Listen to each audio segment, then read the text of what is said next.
na ba yan? Pagkagising mo ba yan sa umaga?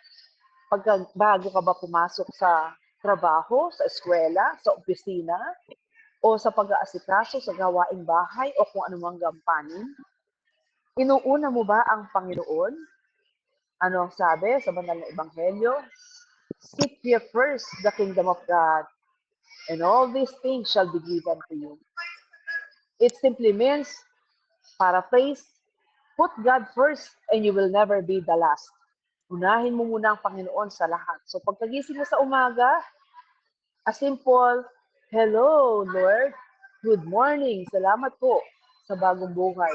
Salamat po sa bagong umaga, salamat po sa bagong gising. Amen? So, pati na yung kung ano man ang mga litanis mo. At syempre, mas masarap po yung mula sa puso. Di ba? Karanasan nyo nung may ka-relationship kayo, nag-uumpisa pa lang kayo. Lahat ng mga endearing word, lahat ng mga malalambing at masasarap na salita, sinasabi mo sa iyong nililiyag. Ganon din naman sa Panginoon. Siya ang Panginoon na nagpagaling ng iyong sakit. Siya yung Panginoon na nagpo-provide ng iyong pangangailangan. Siya yung Panginoon na dahilan kung bakit ka nabubuhay. So marapat lamang, no? Hindi lang kapag nangangailangan ka. Kaya nga dapat si Lord, sabi nga natin, hindi natin siya tinuturing na parang ATM lang. Yung automated teller machine na pag kailangan mo lang ng cash, tsaka ka lang lalapit to dispense cash. Hindi lang siya parang fire extinguisher na kapag may emergency, may apoy, may sunog, kukunin mo para patayin, o emergency cases, kung patayin yung apoy o sunog, parang fire extinguisher, di ba? Nakakita na kayo ng fire extinguisher, nasa establishment, nakasalamin pa yan, nakasulat, break in case of emergency. This simply means, hindi natin dapat ituring sila na pang emergency lamang.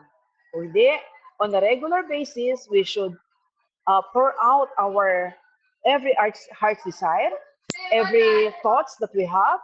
Yung sinasabi mo lahat sa kanya, kahit na simpleng naglalakad ka, papunta ka sa trabaho mo, kung nasa bus ka, kahit nasa isip mo lang, mula sa puso, sinasabi mo, Lord, salamat po.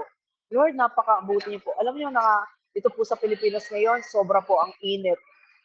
At meron pong sa tabi namin, pinapakonstruct ang bahay. At aabot po ng second floor. Nakatingin ako sa bintana habang makikita ko yung mga construction workers. Sabi ko, Lord, napakabuti mo na kami po kahit sinasabing napakasimple lang ng buhay, hindi namin kailangang umakyat sa yero na yan na nandiyan sa matataas na building upang katulad ng mga construction worker na to, napakainit, nakabilad sila sa araw. Marami tayong nakikitang nararanasan at nakikita sa paligid natin that we should talk to God and thank God and be grateful of. Napakarami po. Amen po? And more so in the scriptures. Meron na po ba kayong scripture time? When we say scripture time, at least 15 minutes a day, nagbabasa po ba kayo ng banal na ebanghelyo? Sabi po ni Propeta Hosea 4, ang sabi po niya, ang aking mga minamahal ay nagdurusa dahil sa kamangmangan ng aking mga salita.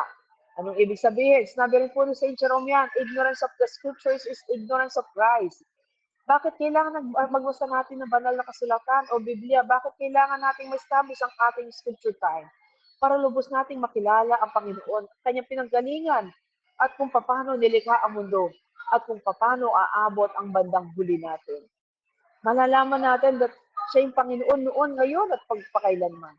Lalalim ang pagkilala natin sa Panginoon at lalo kang may in love sa Kanya. Amen po? At syempre, ang ating ginagawa na meron tayong mga series, worship. In worship that we can approach God more powerfully, sabi nga po, 2 times ang katumbas ng pag-awit. And I just want to commend, na-tsempuhan ko po, couple power pa yung nag-worship sa atin. Ano po ako, nasiyahan ng aking puso, na nakarinig po ako ng nag-worship na magkatuwang ang mag-asawa sa katauhan ni Brother Melvin at si Sister Risa Asis. Praise God, hallelujah. Marami ang ating mga worshiper dito sa Friends of the Bar. Lahat po dito ay mga worshiper na. So worship, napakaganda po na tayo mag-worship. And this we will make our relationship establish, at masigla. Gagawa po nating masigla ang ating relasyon sa ating Panginoon. Bakit naman hindi? Yung nagpe-prayer ka, nag-scripture ka pa, tapos nag-worship ka pa. Alam niyo po sa amin, napaka ano po sa amin na ginagawa ito, umaga man o kahit saan kami papunta. Pagpapunta kami sa misyon, mga kapatid, we will pray all together kung ilan man po kami sa sasakyan. Nagpipray po kami. Kadalasan ako nagli-lead ng prayer. And then, I will utter some scripture verses. Halimbawa, papunta po kami sa isang misyon. At dinideclare namin na magiging makapangyarihan. Usually, inumpisahan po namin yan. Pagkasakay pa lang ng sasakyan, binibless na namin through prayer ang aming mga sarili. Example, halimbawa, papunta kami ng Baguio.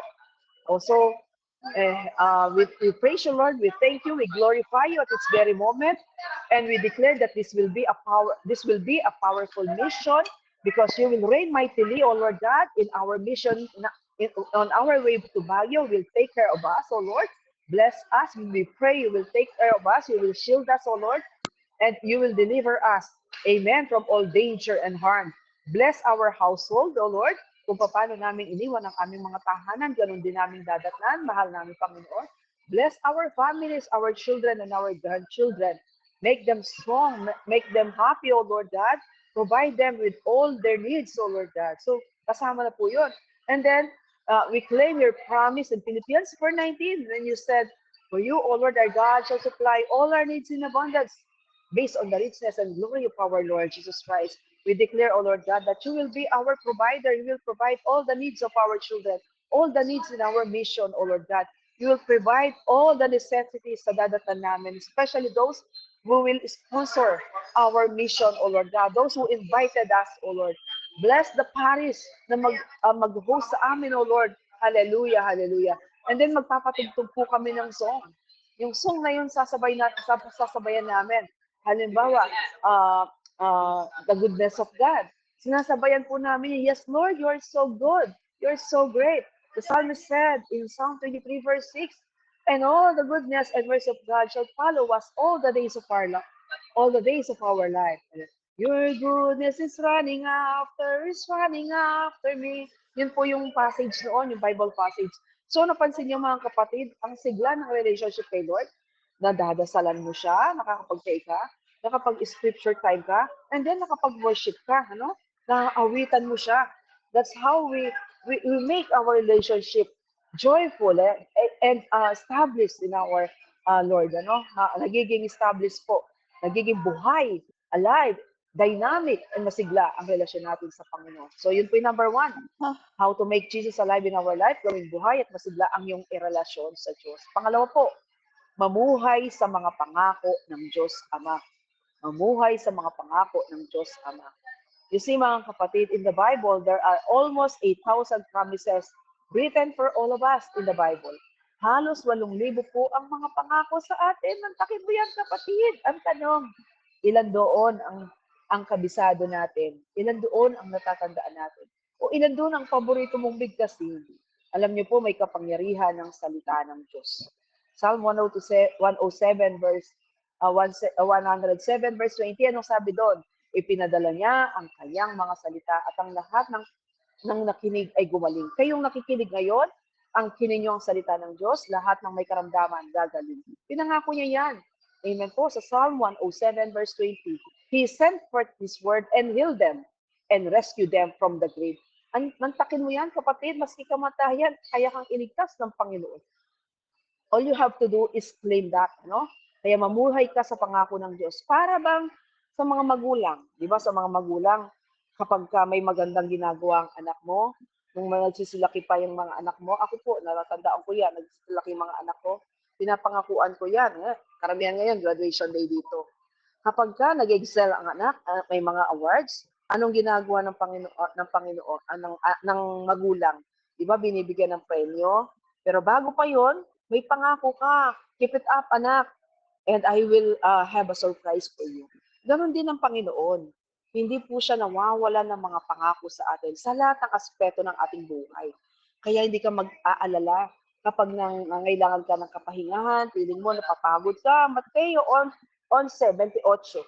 Lumapit kayong napapagal napapagod o napapagalat, kailangan ng kapahingahan, 'di ba? Pagagaanin niya ang inyong mga dala-dala dahil ang kanyang pamatok ay magaan. So, angkinin mo lang, all you have